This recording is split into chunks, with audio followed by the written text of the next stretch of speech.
রব্বি আনজিরনি ইলা ইয়াউমি ইউবাসুন। সে বলেছিল আমাকে পুনরুত্থান দিবস পর্যন্ত, কিয়ামত পর্যন্ত আমার হায়াত বাড়িয়ে দাও। আল্লাহ তখন বলেছিলেন ইন্নাকা মিনাল মুনজারিন, যা তোকে কিয়ামত দিবস পর্যন্ত হায়াত দিলাম। এখন কিয়ামত দিবস পর্যন্ত হায়াত পেয়ে ইবলিস এবার কি করলো দেখে। ইবলিস তখন আল্লাহকে বলল قال فبما أغويتني لأقعدن لهم صراطك المستقيم। ইবলিস তখন বলল ওগো আল্লাহ, যে আদমের কারণে আমাকে তুমি আজকে জান্নাত থেকে বের করে দিয়েছো, ওই আদম এবং তার সন্তানাদিদেরকে সোজা পথে দ্বীনের পথে চলতে বাধা দেওয়া, এটা হবে আমার প্রধান এবং প্রথম কাজ। কিভাবে আমি তাদেরকে তোমার পথে চলতে বাধা দিব, কেমনে তাদেরকে আমি গুনাহ করাবো শোনো। ইবলিস তখন বলেছিল সুম্মা লাআতিয়ান্নাহুম মিন বাইনি আইদিহিম ওয়া মিন খালফিহিম ওয়া আন আইমানিহিম ওয়া আন শামাইলিহিম ওয়া লা তাজিদু আকতারাহুম শাকিরিন। সে তখন বলেছিল এই আদম এবং আদমের সন্তানদেরকে আমি সামন দিক থেকে, পেছন দিক থেকে, ডান দিক থেকে, বাম দিক থেকে, চতুর্দিক থেকে আমি প্রতারণার জাল বিস্তার করে এদেরকে দিয়ে আমি গুনাহ করাবো, পাপ করাবো। আমাদেরকে গুনাহ করায়া করায়া, পাপ করায়া করায়া জাহান্নামের দিকে ধাবিত করার জন্য শয়তান ওয়াদা করেছে কার সঙ্গে? আর জোরে বলেন। তাহলে গুনাহ করানো, পাপ করানো কার কাজ? ইবলিসের। আরো জোরে বলেন। ইবলিসের কাজ। আমাদেরকে দিয়ে পাপ করাবে, গুনাহ করাবে, এটা কিন্তু শয়তান আল্লাহর সাথে ওয়াদা করে এসেছে। কি করে এসেছে? ওয়াদা করে। আর গুনাহ কেমনে করাবে? প্রতারণা, ধোঁকা দিবে কেমনে? ওই যে আয়াত বললাম না সূরা আরাফের, সামনে, পিছনে, ডানে, বামে, কোন দিকে যাবেন আপনি?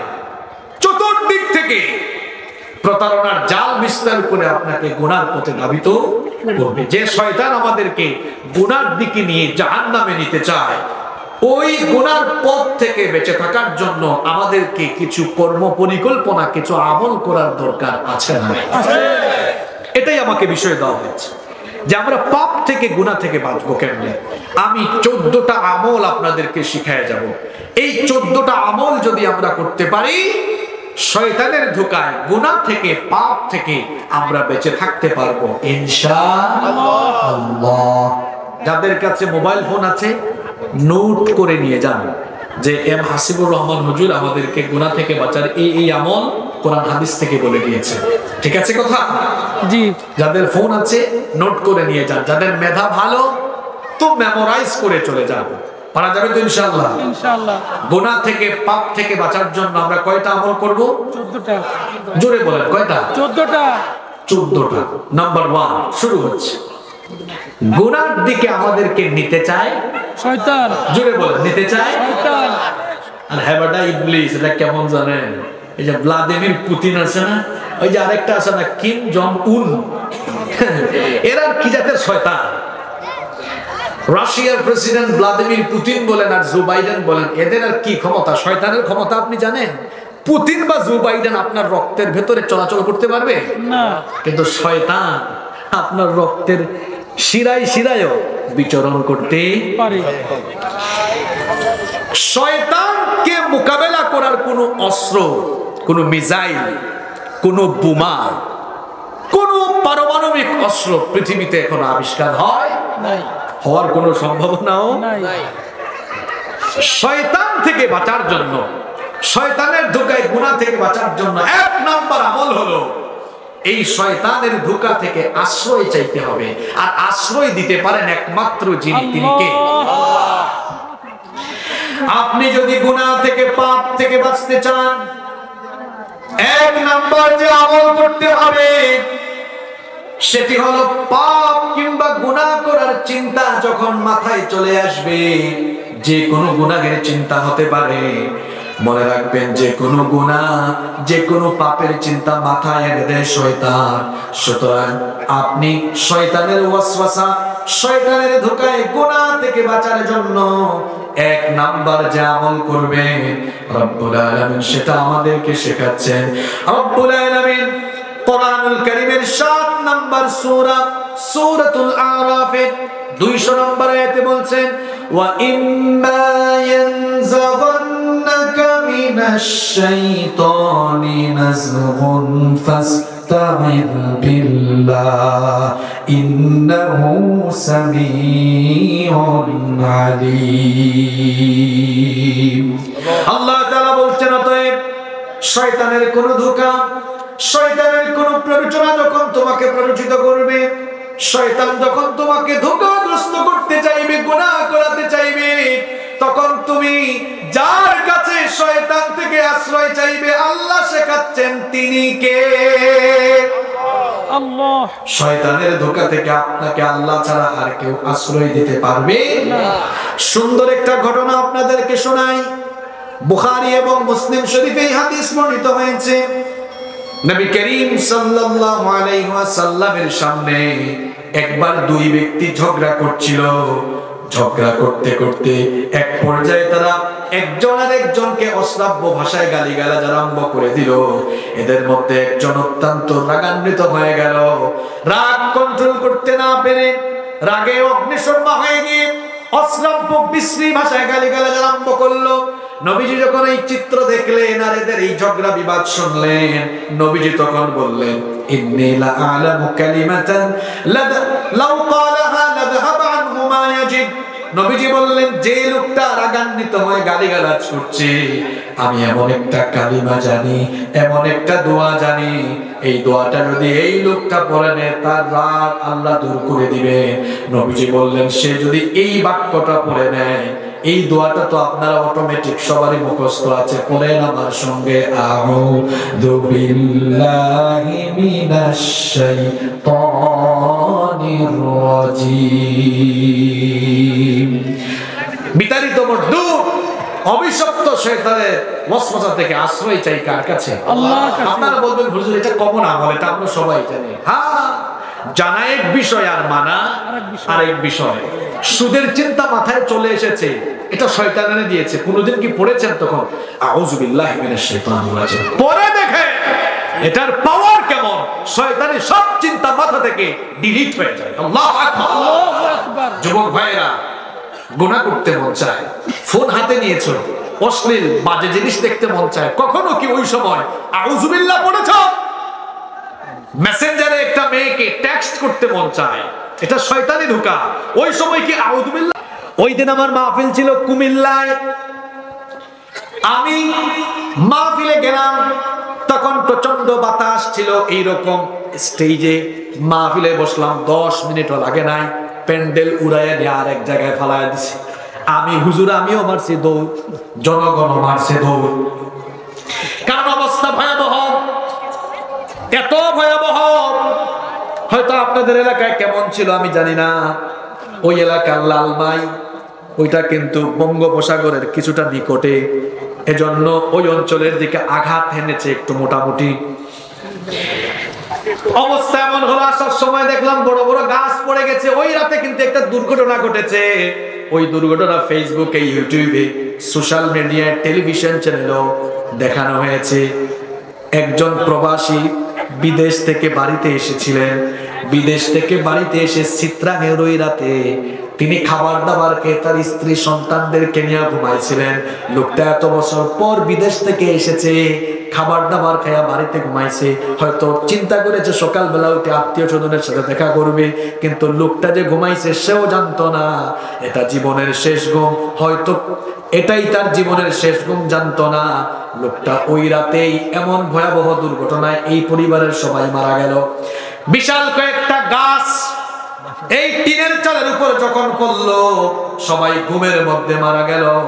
এটা ছিল শেষ ঘুম।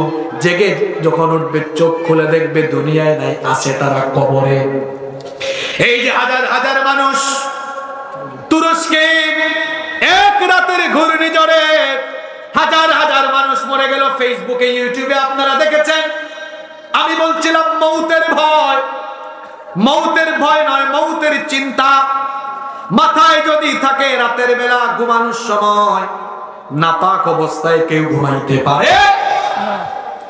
গান শুনে শুনে ঘুমাইতে পারে না, নাটক সিনেমা অশ্লীল আজে বাজে ভিডিও দেখে ঘুমাতে পারে না। কারণ এই ঘুমটা তো আমার জীবনে, আপনার জীবনের শেষ ঘুম হয়ে যেতে পারে কি পারে না? আরো জোরে বলেন, পারে কি পারে না? আপনি যদি নাপাক অবস্থায় ঘুমিয়ে যান অথবা গুনাহরত অবস্থায় যদি আপনার মওত হয়ে যায়, শুনেন শুনেন নবীজি কি বলেছেন। নবীজি বলেছেন, ইউবাতু কুল্লু আবদিন আলা মা মাতা আলাইহি, যে মানুষ যে অবস্থায় মরবে তাকে ওই অবস্থায় হাসরের মাঠে যিনি উঠাবেন তিনি কে? আল্লাহ। সুতরাং আমরা কি কেউ নাপাক অবস্থায়, গুনাহ করা অবস্থায় মরে ওই অবস্থায় কি নির্লজ্জ হয়ে হাসরে উঠতে চাই নাকি? না।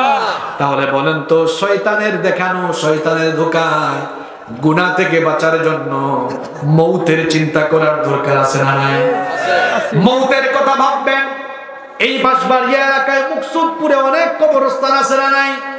মাঝে মাঝে কবরস্থানে গিয়ে দেখবেন আপনার আমার মতো বহু মানুষ এই কবরস্থানে ঘুমিয়ে আছে, যারা একদিন এই পৃথিবীতে ছিল, যারা প্রত্যেকেই এই পৃথিবীতে দম্ভ ভরে তাদের মধ্যে কেউ কেউ বিচরণ করেছিল, যৌবন নিয়ে শক্তি সামর্থ্য নিয়ে বিচরণ করেছিল, কিন্তু আজ তারা কবরস্থানের 3.5 হাত মাটির নিচে ঘুমিয়ে আছে।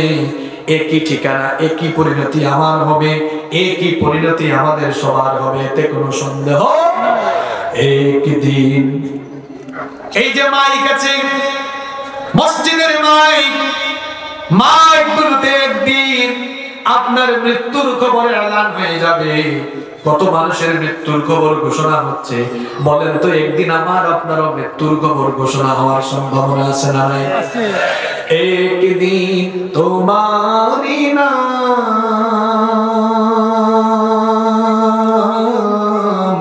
মসজিদে হবে এলান, একদিন তোমারি নাম মসজিদে হবে এলান।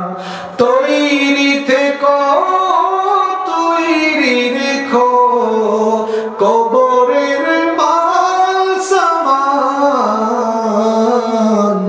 একদিন তোমারি নাম মসজিদে হবে এলান। একদিন মসজিদে মৃত্যুর খবর ঘোষণা হবে কি হবে না? এই মৃত্যুর চিন্তা মাথায় থাকলে গুনাহ থেকে, পাপ থেকে বাঁচা যাবে। কারণ মরণের পরে সব খেলা শেষ। কেউ কেউ খালি বলে খেলা হবে, খেলা হবে, তোর খেলা হবে, খেলা তো শুরুই হয় না, মরার পরেই না খেলা শুরু হবে। আপনার সব শেষ হয়ে যাবে। এই দুনিয়া এটা হলো ছলনার জায়গা। ওয়ামাল হায়াতুদ দুনিয়া ইল্লা মাতাউল গুরুর। অন্য আয়াতে আল্লাহ বলেছেন ইল্লা লাইবুন ওয়া লাহু। আল্লাহ বলেছেন এটা, এই দুনিয়াটা হলো ছলনার জায়গা। দুনিয়ার ছলনায় পড়ে আমরা আমাদের আখিরাত শেষ করব। আমরা দুনিয়া চাই না আখিরাত চাই? আখিরাত চাই। আরো জোরে বলেন, আখিরাত চাই। দুনিয়া শ্রেষ্ঠ না আখিরাত শ্রেষ্ঠ? আখিরাত শ্রেষ্ঠ। আখিরাত শ্রেষ্ঠ না দুনিয়া শ্রেষ্ঠ? মন চায় আর একটু ঘুমাই, এটা হলো মনের চাওয়া। আর আল্লাহর চাওয়া হলো, বান্দা তুমি উঠো, উঠে তুমি আমাকে সাজদা দাও, নামাজ পড়ো। তাহলে বলেন তো, তখন কি মনের কথা মতো চলবো না আল্লাহর হুকুম মানবো? কেউ যদি ফজরে ঘুমায় সে আল্লাহর গোলাম নয়, এটা হলো নফসের গোলাম। আর যে ব্যক্তি ঘুম থেকে উঠে আল্লাহর ভয়ে মসজিদে দৌড়ায় সে নফসের গোলাম নয়, সে হলো আল্লাহর গোলাম। সুদ খাইতে মন চায়, সুদ খাইলে মাসে মাসে টাকা বাড়বে, ইন্টারেস্ট পাবো, বছরে বছরে টাকা বাড়বে। মন চায় একটু খাই, খাইলে তো ফুলুস বাড়বে, এটা মনের চাওয়া। আর আল্লাহ বলেছেন না, সুদ না খাইয়া ব্যবসা করো হালাল পন্থায়। মনের চাওয়াকে প্রাধান্য দিয়ে যারা সুদ খেয়ে সুদখোর হবে, এই প্রত্যেকটা সুদখোর হলো নফসের গোলাম। আর যারা আল্লাহর ভয়ে পরিশ্রম করে, দুই হাত দিয়ে কামাই করে, নবীজি বলেছেন দুই হাত দিয়ে যারা কামাই করে এদের রিজিক হলো বড় পবিত্র রিজিক। এই সকল লোকেরা আল্লাহর কাছে অত্যন্ত পছন্দের বান্দা। বলেন সুবহানাল্লাহ। আল্লাহ চান আপনি যেন হাতে কামাই করে খান। যারা হাতে কামাই করে খায় তারা আল্লাহর গোলাম, আর যারা বসে বসে সুদে বিনিয়োগ করে সুদ খায় এরা হলো নফসের গোলাম। মন চায় ঘুষ খাবো, কেউ যদি মনের চাওয়া মতো ঘুষ খায় এটা নফসের গোলাম। আর কেউ যদি আল্লাহকে ভয় করে, সে যদি ঘুষ বাদ দিয়া, দুর্নীতি বাদ দিয়া হালাল তরিকায় উপার্জন করে, এটা হলো আল্লাহর গোলাম। তাহলে সবাই একটু জবাব দে, বলেন তো আমরা নফসের গোলাম হব না আল্লাহর গোলাম হব? মন যা চায় তাই করা যাবে না। যুবক ভাইরা সবাই যারা বিয়া শাদী করো নাই, মন চাই ইসরে আমার যদি একটা গার্লফ্রেন্ড থাকতো, এটা আল্লাহর চাওয়া না মনের চাওয়া? সুতরাং যে ব্যক্তি গার্লফ্রেন্ড বানাবে বিয়ের আগে, এটা হলো নফসের গোলাম। আর যে ব্যক্তি বিয়ের আগে হারাম রিলেশন না করে চরিত্র হেফাজত করবে, এটা কার গোলাম? সুতরাং যুবক ভাইরা জিএফ বানাইতে যাইও না, হারাম রিলেশনের দিকে যেয়ে নফসের গোলাম হয় না। মন চাইবে একটু নাটক দেখি, সিনেমা দেখি, মন চাইবে একটু আমি গুনাহ করি, মন চাইবে আমি একটু গান বাজনা করি। মনের কোনো চাওয়াকে প্রাধান্য দেওয়া যাবে না, কারণ মনের কথা শুনলে হয়ে যাব নফসের গোলাম। আর আল্লাহকে ভয় করে আমি যদি কোরআন সুন্নাহর পথে চলি, আমি হয়ে যাব কার গোলাম?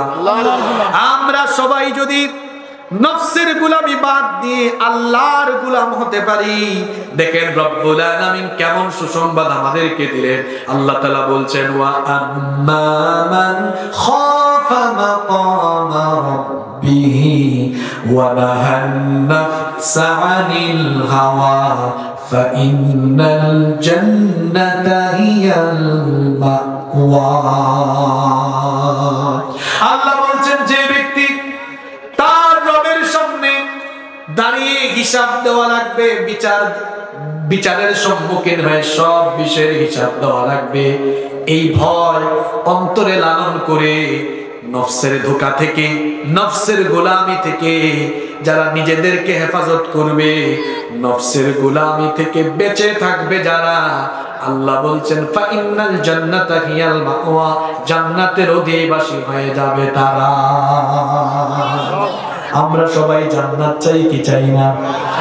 আরো জোরে বলেন, চাই কি চাই না? জান্নাত যদি চাই তাহলে কি আজকে থেকে ফজরের নামাজ আর 5 ওয়াক্তের নামাজ চাইরা নফসের গোলাম হব, নাকি নামাজ পড়ে আল্লাহর গোলাম হব? নামাজ পড়ে আল্লাহর গোলাম দেখা যাবে কিছুক্ষণ পরে, ঠিক আছে? আমরা কার গোলাম হব? আল্লাহ। আমার কথাগুলো কি, পয়েন্টগুলো কি মাথার ভিতরে ঢুকে না উপরে দিয়ে দৌড় মারে? মনে আসেনি? একটা মাঝখানে টেস্ট হয়ে যাক। হ্যাঁ, 1 নম্বর কি বলেছিলাম? ধোঁকা থেকে বাঁচার জন্য, শয়তানের ধোঁকা থেকে বাঁচার জন্য আশ্রয় চাইবো। মাশাআল্লাহ। বলছিলাম কোয়ান্টিটি গুরুত্বপূর্ণ, কোয়ালিটি ফুল সুলতানা। আলহামদুলিল্লাহ, আলহামদুলিল্লাহ। এরপরে 2 নম্বর, শয়তানের ধোঁকা থেকে বাঁচার জন্য কি করতে হবে? মাশাআল্লাহ, আল্লাহর ভয় লালন করতে হবে। 3 নম্বর, মৃত্যুর কথা। 4 নম্বর, নফসের গোলামি করা যাবে না। কষ্ট হচ্ছে আপনাদের?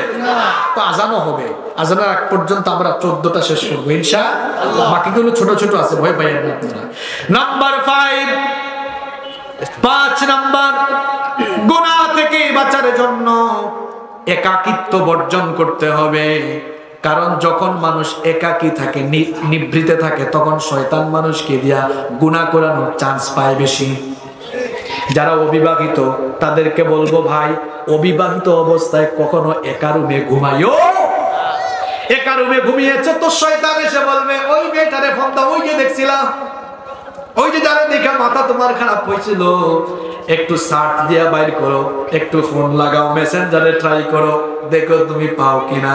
একা থাকলে দেখা যাবে শয়তান ধোঁকা দিবে, তুমি একা মানুষ, একা বসে আছো। ওই যে একটা সিনেমা আসছিল, দেখো না, আজকে রাতে দেখা পালাও, একা আছে শয়তান। এবার মাথায় চিন্তা নিয়ে আসবে, একটু পর্নোগ্রাফি দেখে মজা নাও, একটু অশ্লীল ভিডিও দেখো। একাকিত্ব যখন মানুষ থাকে, একাকিত্ব মানুষকে ধীরে ধীরে ধ্বংসের পথে নিয়ে, এজন্য একা থাকা যাবে। আপনারা বলবেন হুজুর একা তো থাকতেছে না, বিয়া করতে চাই, তো বিয়ার সময় হলে বিয়া করবেন। এখানে আব্বাজানরা শোনেন, এবার আপনারা আপনাদের ছেলে মেয়েদেরকে বিয়ের আগে একা রুমে ঘুমাইতে দিবেন না, তো কি করবেন? 2 ছেলে 3 ছেলে আছে, এক রুমে 2টা সিঙ্গেল খাট দেন, বলেন তোরা 2 ভাই 2 খাটে ঘুমা। বড় ভাই ছোট ভাইয়ের শরমে সে আর কোন আজে বাজে কাজ ঘরে করার সুযোগ পাবে? ছোট ভাই ও বড় ভাইয়ের ভয়ে আজে বাজে কাজ করার সুযোগ পাবে? যার একটা আছে এ কি করবেন? বলবেন এই তুমি দরজা খুলে ঘুমাইও, পর্দা থাকো। দরজা খোলা থাকলে ছেলের ভিতরে ভয় থাকবে না, জানি আমার আব্বা আম্মা কখন আমার ফিস ফিস ফিস ফিস আওয়াজ শুনে ফেলে কিনা, ঠিক কিনা? ঠিক এভাবে মেয়েদেরকেও একাকিত্ব অর্জন করতে হবে। একা থাকলে আমি যে কথাগুলো বলছি হয়তো অনেকের জীবনের সাথে মিলে যাচ্ছে। একা থাকলে ওই দিন একটা জায়গায় মাহফিলে গিয়েছে, এক যুবক এসে দরজা বন্ধ করে দিয়েছে। এই তো 20-25 দিন আগের ঘটনা। ইয়াং ছেলে দরজা বন্ধ করে দিয়েছে। আমি বললাম কিরে ভাই দরজা বন্ধ করে দিয়েছে? কই হুজুর শরমের কথা, কাউকে বলতে পারছি না, খুব ভালোবাসি আপনাকে, আপনার কাছে আমি লজ্জা ভেঙে বলতে চাই, অনুমতি দিলে বললাম বলে। বলে হুজুর আমি গত 3 বছর ধরে পর্নোগ্রাফিতে আসক্ত। কি করব বলে? যখন শয়তানের ওয়াসওয়াসা আসে দেখে ফেলি, এরপরে আমার অনুতপ্ত হই, খারাপ লাগে, আমি যেটা করেছি ঠিক করি নাই। আমি প্রথম প্রশ্ন করলাম ভাই আপনি কি রাতে একা থাকেন? অথবা আমি বললাম আপনি কি নীরবে একাকিত্বে বেশি থাকেন? শেষ প্রথম প্রশ্নই কমন। হ্যাঁ হুজুর। এই রূপ ধরছেন কেমনে আপনি? আমি বললাম রোগীটা আমি ধরি নাই, কোরআন হাদিসে মানুষের জীবনের সমস্যার সমাধান আছে না নাই? কথায় আছে না, অলস মস্তিষ্ক শয়তানের আড্ডাখানা। একাকিত্ব বর্জন করতে হবে আমার যুবক ভাইরা। তাইলে একাকিত্ব বর্জনের জন্য কি করতে হবে? পরিবারের লোকদের সাথে মিলেমিশে থাকবেন, ভালো বন্ধুদের সাথে মিশবেন, সামাজিক কাজ করবেন। এই যে রবিউল ভাই মাহফিলের আয়োজন করেছেন, আপনি স্বেচ্ছায় এসে বলেন রবিউল ভাই আমাকে দিয়া কোনো কাজ করাই। কেন?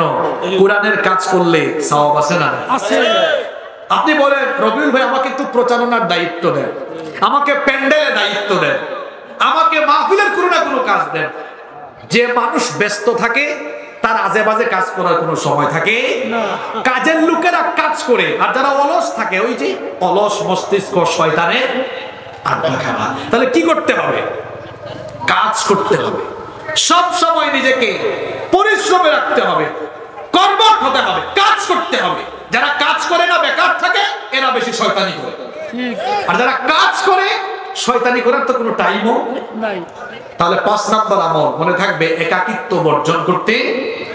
নাম্বার 6 নাম্বার হলো পাপের উপকরণ থেকে নিজেকে দূরে রাখতে হবে। পাপের উপকরণ কি? পাপ হয় এমন এমন যে জিনিস আছে সেগুলো থেকে নিজেকে গুটাইয়া ফেলেন। যেমন পাপের উপকরণ হলো অশ্লীল ম্যাগাজিন, অশ্লীল বিজ্ঞাপন।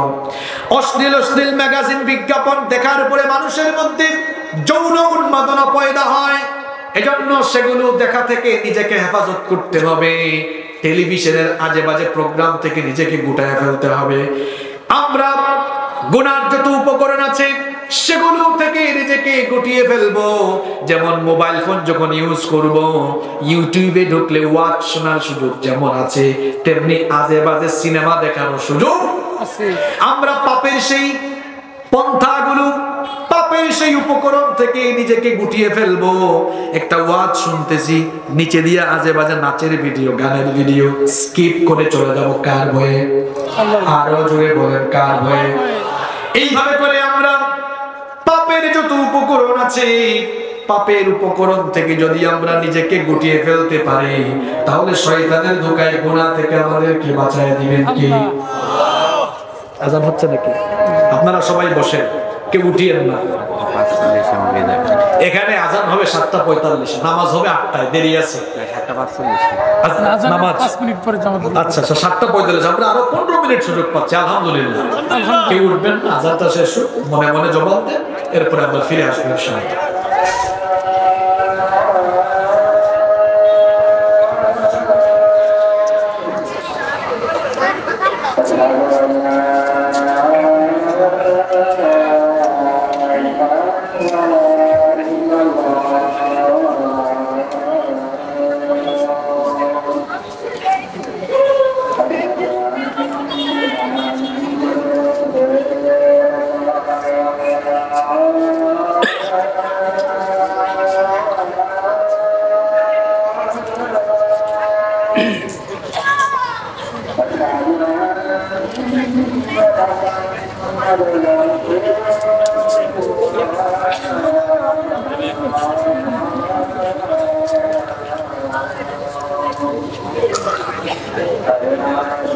Thank you.